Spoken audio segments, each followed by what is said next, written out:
प्यारे बच्चों, क्लास 8 हमने घन एवं घनमूल चैप्टर शुरू किया है। इसमें 7.1 प्रश्नावली, जो आपका 7th चैप्टर है, उसकी 7.1 प्रश्नावली का मैं आपको क्वेश्चन नंबर 1 और 2 करा चुकी हूँ इससे पहले के वीडियोज में, और आज मैं आपको क्वेश्चन नंबर 3 समझाऊंगी। ठीक है, तो हमारा जो क्वेश्चन नंबर 3 है वह है कि वह सबसे छोटी संख्या ज्ञात कीजिए जिससे निम्नलिखित संख्याओं को भाग देने पर भागफल एक पूर्ण घन प्राप्त हो जाए। वह सबसे छोटी संख्या ज्ञात कीजिए जिससे निम्नलिखित संख्याओं को भाग देने पर भागफल एक पूर्ण घन प्राप्त हो जाए। कहने का मतलब है कि जो संख्या हमें दे रखी है, जैसे 81 है, यह पूर्ण घन नहीं है।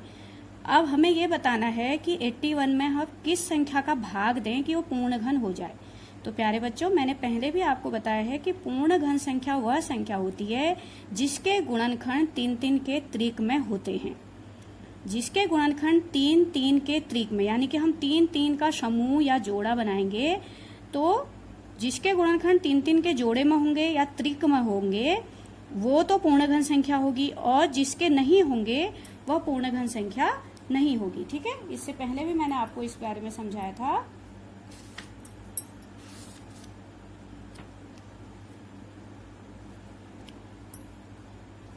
जैसे 81 है, अब हमें 81 के पहले गुणनखंड निकालने हैं, और फिर हम देखेंगे कि इससे पहले वाले सवाल में हमने क्या किया था। इससे पहले वाले सवाल में हमारा जो क्वेश्चन था वो ये था कि किस संख्या से गुणा करें कि गुणा करें कि वह गुणनफल पूर्ण घन बन जाए। प्रश्न नंबर 2 हमारा यह था, किस संख्या से गुणा करें कि गुणनफल पूर्ण घन बन जाए। तो उसमें हम क्या करते थे, सबसे पहले हम इस संख्या के गुणनखंड निकालेंगे, और फिर हम क्या करते थे उसमें कि जैसे जिसका जोड़ा ना बन रहा हो, 3-3 का जिसका त्रिक ना बन रहा हो, उससे हम गुणा करते थे, मतलब जितने की हमें कमी पड़ रही।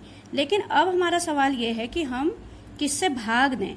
तो भाग देने वाले सवाल में हम क्या करेंगे, इसके बारे में हम आज पढ़ेंगे। ठीक है, तो सबसे पहला हमारा काम है गुणनखंड निकालना। तो सबसे पहले 81 में 3 से हम इसको डिवाइड करेंगे, क्योंकि 2 का जाएगा नहीं, ये इवन नंबर नहीं है, ऑड है, तो 3 का इसमें जाता है 27 टाइम्स। फिर 3 का देंगे 9 टाइम्स, फिर 3 का देंगे 3 टाइम्स, फिर 3 का देंगे 1। तो हम देख रहे हैं 81 के जो हमारे गुणनखंड आए हम उनको लिख देंगे। तो हमारा आया 1 2 3 4 बार हमारा 3 आया है। ठीक है, तो हम सबसे पहले इसको लिख लेंगे। तो सबसे पहले हम क्या करेंगे, जितनी बार हमारा 3 आया है उतनी बार हम 81 के गुणनखंडों को लिख लेंगे। तो हमारा आया 3 × 3 × 3 × 3। ठीक है बेटा, तो ये हमारे गुणनखंड आए। तो अब हमें क्या करना है, हमें इसे देखना है कि क्या 3-3 के जोड़े बन रहे हैं। तो सबसे पहले हमने देखा कि एक तो 3 का त्रिक बन गया, लेकिन ये वाला 3 जो है वो एक्स्ट्रा है। अब अगर हम इस 3 से इस 81 को भाग दे दें तो यह 3 हमारे गुणनखंडों में आएगा ही नहीं। तो यहाँ पर हमें क्या देखना है कि जिसके त्रिक नहीं बन रहे हैं, जो संख्या एक्स्ट्रा हो रही है, ठीक है, 3 के त्रिक बनने के बाद ये संख्या बच जा रही है, तो इसी से हमें भाग देना है। तो हमारी कौन सी संख्या बची है, 3। तो 3 से भाग देने पर संख्या पूर्ण घन बन जाएगी। ठीक है, पूर्ण घन बन जाएगी। तो यहाँ पर हमने क्या देखा कि जो 3 हमारा जो एक्स्ट्रा आ रहा है, ये इससे हमें क्या करना है, उसे भाग दे देना है। तो 3 से भाग देने पर संख्या पूर्ण घन बन जाएगी। अब हमारी अगली संख्या है 128, 128। तो 128 में हम देखेंगे, सबसे पहले हम इसके गुणनखंड निकालेंगे, क्योंकि यह एक इवन नंबर है। 128 एक इवन नंबर है, तो 2 से भाग जाएगा, 2 से भाग जाएगा 64 आएगा, 2 छक्का 12, 2 चक्को 8। फिर 2 से देंगे 32 आएगा, फिर 2 से देंगे 16 आएगा, फिर 2 से देंगे 8 आएगा, फिर 2 से देंगे 4 आएगा, फिर 2 से देंगे 2 आएगा, फिर 2 से देंगे 1 आएगा। हमें तब तक करते रहना है जब तक 1 ना आ जाए। ये सब सवाल तो हम पहले भी कर चुके हैं, कई बार गुणनखंड निकालना। तो आप देखिए 128 के जो गुणनखंड आए वो आए 2 दूनी 4 दूनी 8 दूनी 16 दूनी 32 दूनी 64 दूनी 128। तो इन सबको गुणा करके 128 आ भी जाना चाहिए, तभी हमें पता चलेगा कि हमारे गुणनखंड बिल्कुल सही हैं। तो हमारे जो आए 128 के गुणनखंड आए 1 2 3 4 5 6 7, 1 2 3 4 5 6 7 बार हमारा 2 आया। ठीक है, तो हम जितनी बार जो संख्या आई है उसे लिख देंगे। फिर हम देखेंगे कि 3 के त्रिक बन रहे हैं या नहीं बन रहे हैं। 3 के त्रिक बनने के बाद हम देख रहे हैं कि ये जो 2 है वो एक्स्ट्रा है। अगर ये 2 हमारे प्रश्न से ही, नंबर से ही हट जाए, 128 से अगर हम इस 2 से 128 को डिवाइड कर दें, भाग दे दें, तो ये गुणनखंडों में ही नहीं आएगा। गुणनखंडों में नहीं आएगा तो संख्या पूर्ण घन बन जाएगी, क्योंकि 2 के 2 त्रिक तो बन ही रहे हैं ये, लेकिन ये हमारी एक्स्ट्रा हो जाएगी। तो ऐसे सवालों में जो हमारा गुणनखंड बच जाएगा, शेष रह जाएगा 3 के त्रिक बनाने के बाद, हम उसी से भाग देते हैं। ठीक है, तो यहाँ पर क्लियर हो गया कि किससे भाग देंगे, 2 से भाग देंगे। ठीक है, 2 से भाग देने पर संख्या पूर्ण घन बन जाएगी, क्योंकि ये 2 एक्स्ट्रा है। अगर ये 2 से हम भाग दे दें तो संख्या पूर्ण घन बन जाएगी। इस तरीके से हम सवालों को करेंगे। अब अगला सवाल हमारा है 135। 135 हमारा सवाल है। ठीक है, तो 135 के हम सबसे पहले क्या करेंगे, गुणनखंड करेंगे। तो इसमें सबसे पहले आपको पता है 5 का जाएगा, क्योंकि लास्ट में 5 है। 5 दूनी 10, 5 सत्ते 35, फिर 3 का जाएगा, 3 हम 27, फिर 3 का जाएगा, 3 तिया 9, फिर 3 का जाएगा, 3 एकम 3। तो जो हमारे गुणनखंड आए वो आए हमारे 135 के जो गुणनखंड आए वो आए 5 गुणा 3 गुणा 3 गुणा 3। तो हम देख रहे हैं यहाँ पे ये 3 का तो त्रिक बन रहा है, लेकिन ये 5 जो है हमारा एक्स्ट्रा है, जो कि अगर संख्या से हटा दें हम, यानी 5 से अगर हम संख्या को भाग दे दें तो संख्या पूर्ण घन बन जाएगी। ठीक है, अब आगे देखिए, हमने 135 के जो गुणनखंड किए हैं वो आए हैं हमारे 5 × 3 × 3 × 3, यानी 5 गुणा 3 गुणा 3 गुणा 3। अब इसमें हम देख रहे हैं कि जो 3 का जोड़ा है वह तो बन रहा है, लेकिन 3 का त्रिक तो बन रहा है, लेकिन 5 हमारे पास एक्स्ट्रा है। तो हम क्या करेंगे, इस 5 से भाग देंगे। तो 5 जो हमारा एक्स्ट्रा बच जाएगा उसी से हमें भाग देना है। इन सवालों को हल करने का एक ही तरीका है, 5 से भाग देने पर संख्या पूर्ण घन बन जाएगी।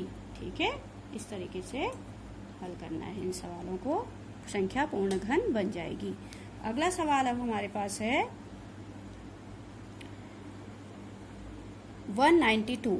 हमारे पास 192 है, हम 192 के गुणनखंड करेंगे। तो क्योंकि ये इवन नंबर है तो हमारा 192 में 2 का भाग तो जाएगा ही, 2। ठीक है, तो 2 9 जा 18, 2 6 जा 12, फिर 2 से देंगे, 2 4 जा 8, 2 8 जा 16, फिर 2 से देंगे 24, फिर 2 से देंगे 12, फिर 2 से देंगे 6, फिर 2 से देंगे 3, फिर 3 से देंगे 1।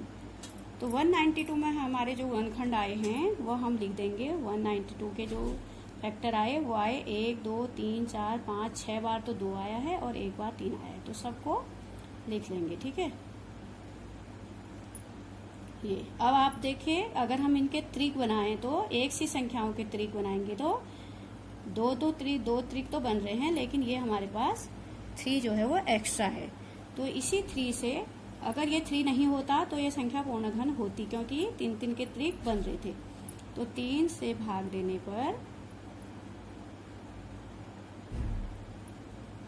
तो 192 पूर्ण घन बन जाएगी। ठीक है, ऐसे करना है। अगला है 704, 704। तो इवन नंबर है, 2 से हम डिवाइड करेंगे, 3 5 2, फिर 2 से जाएगा 1, 2 1 जा 1, 2 1 जा 2 हो गया, 1 टाइम जाएगा, फिर 1 और 5 7, फिर 6, ठीक है। फिर जाएगा, फिर 2 से जाएगा, 2 8 जा 16, 2 8 जा 16, फिर 2 से जाएगा 44, फिर 2 से जाएगा 22, फिर 2 से जाएगा 11, फिर 11 से जाएगा 1, ठीक है। तो ये हमारे खंड आए। तो अब हम जो हमारे खंड आए हैं उनको लिख लेंगे। कितने बार आया? 1 2 3 4 5 6 बार 2 आया और एक बार 11 आया, ठीक है। तो हम सबसे पहले इनको लिख लेंगे। तो हमारी जो संख्या थी वो थी 704। तो 704 का आया हमारा 2 into 2 into 2 into 2 into 2 into 2 into 11, ये आया, ठीक है। हमारे ये खंड आए। तो हम सबसे पहले देखेंगे एक सी संख्याओं के 3 एक सी संख्याओं का एक त्रिक बनेगा। 3 एक सी संख्याओं का एक त्रिक, ये भी बना। सिर्फ ये 11 हमारे पास एक्स्ट्रा है। अगर ये हमारे सवाल में नहीं होता तो संख्या पूर्ण घन होती। इसीलिए हमसे पूछा गया था किससे हम भाग दें कि संख्या पूर्ण घन हो जाए। तो ये जो हमारा बच गया 11 से भाग देने पर संख्या पूर्ण घन, संख्या कौन सी है? 704। 704 पूर्ण घन संख्या बन जाएगी, ठीक है। अब 7.1 प्रश्नावली का लास्ट सवाल हमारे पास है कि परीक्षित प्लास्टिसिन का एक घनाभ बनाता है जिसकी भुजाएं 5 सेंटीमीटर, 2 सेंटीमीटर और 5 सेंटीमीटर हैं। एक घन बनाने के लिए ऐसे कितने घनाभों की आवश्यकता होगी? तो सबसे पहले हम जो घनाभ होता है उसमें 6 फलक होते हैं, लेकिन लंबाई चौड़ाई ऊंचाई अलग अलग होती है। और जो घन होता है उसमें भी 6 फलक होते हैं, लेकिन लंबाई चौड़ाई ऊंचाई बराबर होती है। तो सबसे पहले वो एक घनाभ बना रहा है जिसकी भुजाएं 5 सेंटीमीटर, 2 सेंटीमीटर और 5 सेंटीमीटर है। अब उसको बहुत सारे घनाभों को एक से ऊपर एक रख के घन बनाना है, ठीक है।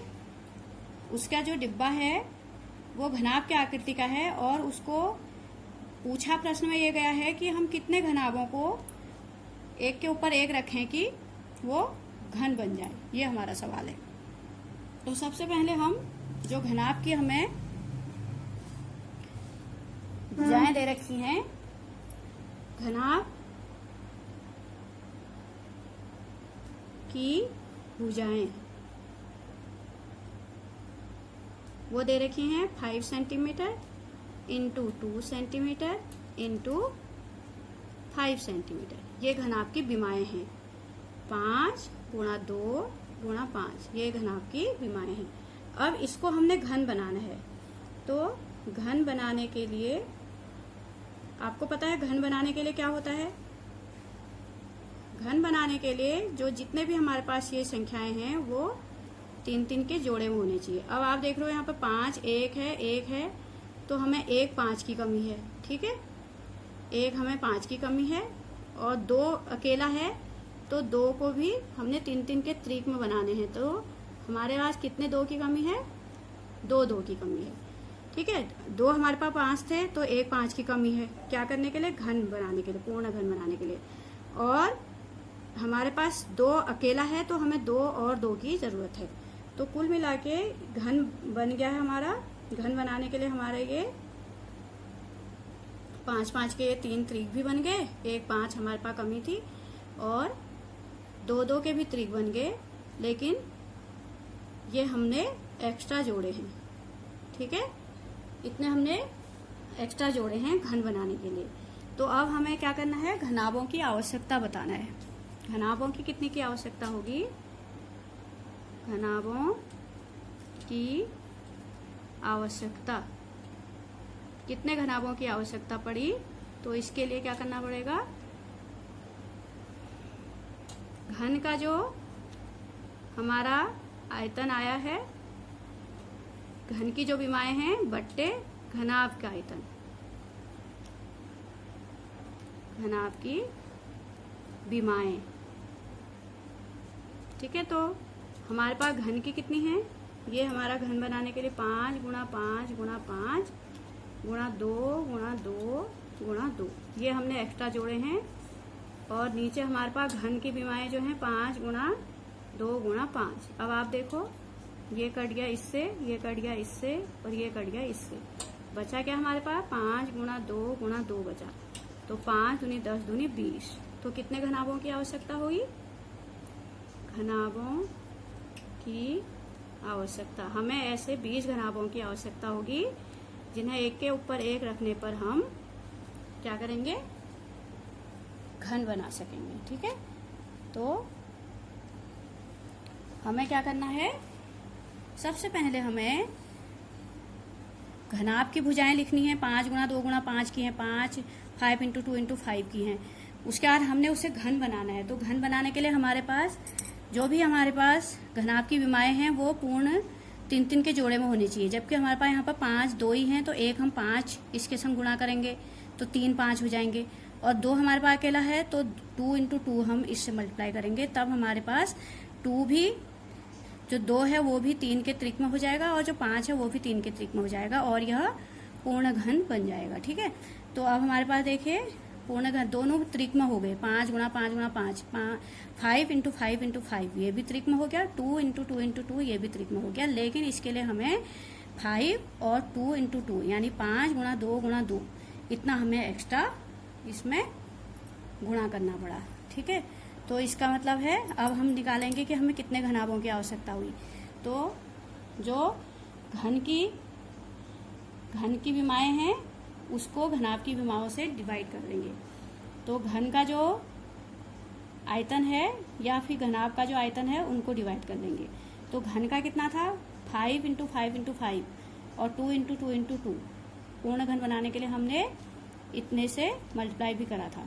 और घनाभ कितने का था हमारा, 5 गुणा 2 गुणा 5। ठीक है, तो जब हम इनको काटेंगे तो हमारे पास वही बचेगा जो हमने एक्स्ट्रा जोड़ा था, 5 गुणा 2 गुणा 2 इतने से मल्टीप्लाई किया था। 5 दूनी 10 दूनी 20। तो कितने घनाभों की आवश्यकता हुई, 20 घनाभों की आवश्यकता।